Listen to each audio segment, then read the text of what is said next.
بسم الله، اللهم صل وسلم وبارك على سيدنا محمد. معاكم رحاب صلاح. النهارده هنعمل فول عشان رمضان، سحور رمضان. كل سنة وحضراتكم طيبين. انا معايا كيلو فول غسلاه ونقعاه يوم كامل، ومعايا ليمونة اقطعها كده من فوق 4/4. مش هقطعها كلها يعني بالمنظر ده، مش لاخرها. تمام. هحطها على الفول. ومعايا هنا تقريبا كوباية فول مدشوش، ده عشان يفتح لونه، والليمونة برضه عشان تفتح لون الفول، ما تخليش الفول معايا لونه غامق. وبرضه كوباية عدس اصفر، غسلاهم ما نقعتهمش، غسلاهم بس وحطيتهم ضفتهم على الفول. ما نقعتش لا الفول المدشوش ولا العدس، الفول بس اللي نقعته يوم كامل، وكنت بغير عليه المية. سر التسوية بقى هنا ان انتي تحطي مية مغلية، ما تحطيش مية من الحنفية عشان ما يغيبش معاكي. يعني انا قعد معايا بالظبط ساعة ونص وكان مستوي خالص.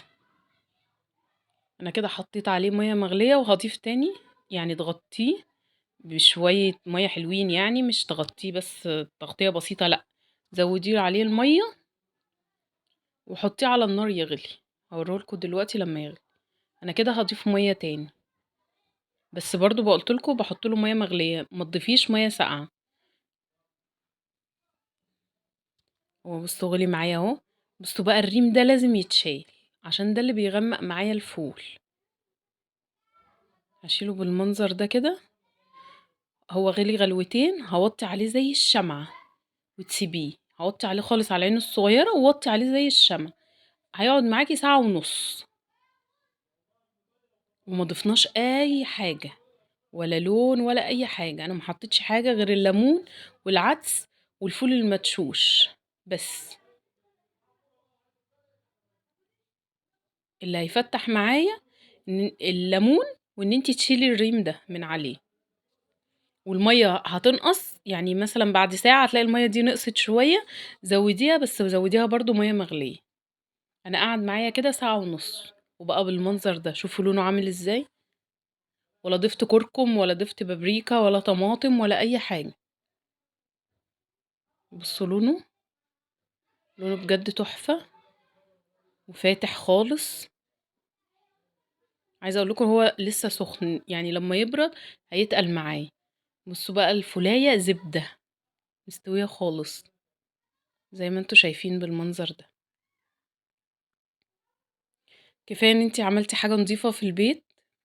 بره يعني احنا عارفين الفول بره غلي جدا. يعني انا من كيلو فول عملت قد ايه؟ كفاية ان انتي عاملاه في البيت حاجة نظيفة وضمناه، وانضف من بره بكتير. بره بيحطوا عليه مادة عشان يستوي كده بسرعة، مش حلوة، مضرة. بصوا بقى الفولة بتاعتي مستوية ازاي. بس انا حبيت اهرسهولكوا كله مستوي مفهوش اي حاجة.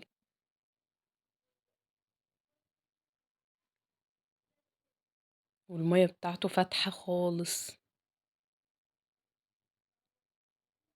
كفاية ان انت اللي عاملاه بنفسك، وحاجة عاملاها بايدك لاولادك، حاجة نظيفة ومضمونة. يا رب ينال اعجابكم. بس بقى انا هعمل طبق فول معاكم. بس بقى هعمل معاكم طبق فول كمان للسحور. وكل سنة وحضراتكم طيبين بمناسبة شهر رمضان الكريم. بصوا بجد مستوي خالص. هو قعد معايا بالظبط ساعة ونص يا جماعة. واللي اتأخر في عمايله زي كده يكتب لي في الكومنتات. انا بصراحة اتأخرت ان انا اعمله، بس قلت لا، انا لازم اعمله عشان نتسحر بيه اول يوم. فقمت وعملته. الحمد لله يعني. ما خدش مني وقت، ولونه طلع حلو، ومش محتاج اي حاجة يا جماعة. هو ساعة ونص على البوتاجاز هيطلع معاكي بالمنظر ده. مش هيجي زي بره. انا هشيل الليمونة كده خلاص هرميها. الليمونة دي ما بتدّيش طعم للفول خالص، يعني ما بتغيّرش طعم الفول خالص، هي الفكرة منها إنها بتفتّح اللون، زي ملح الليمون، ملح الليمون لو ضفتيه هيفتّح لِك لون الحاجة، هي نفس النظام، الليمونة بتفتّح اللون، بس. هارُش بقى كده كمون وليمون وملح. طبعًا بقى الفول ده ليه كذا طريقة، فول بالزبدة وفول بالتخديعة، بالبيض، في كذا طريقة للفول، بس أنا حبيت أعمل معاكم أبسط طريقة كلنا بنعملها، فول بالطحينة والليمون والزيت والكمون كده حاجة. أنا عايزة أقول لكم إن أنا خلّصت التصوير من هنا وقعدت أكلت منه، بجد طعمه حلو أوي، جربوه بجد هيعجبكم. وهنضيف بقى حبة زيت كده حلوين، وخلص معانا طبق الفول. باقي الكمية بقى أنا هاحطها في الفريزر أو تحطيها في علبة، يعني أنا هاحط نصها في علبة في التلاجة ونصها هاحطه في أكياس تلاجة وفي الفريزر. بصوا شكل الفول فاتح إزاي وجميل،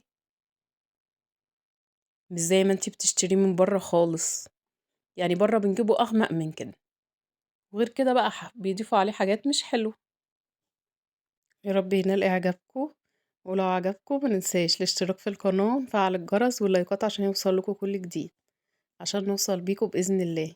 وكل سنة وحضراتكم طيبين. كان معاكم رحاب صلاح، مع السلامة.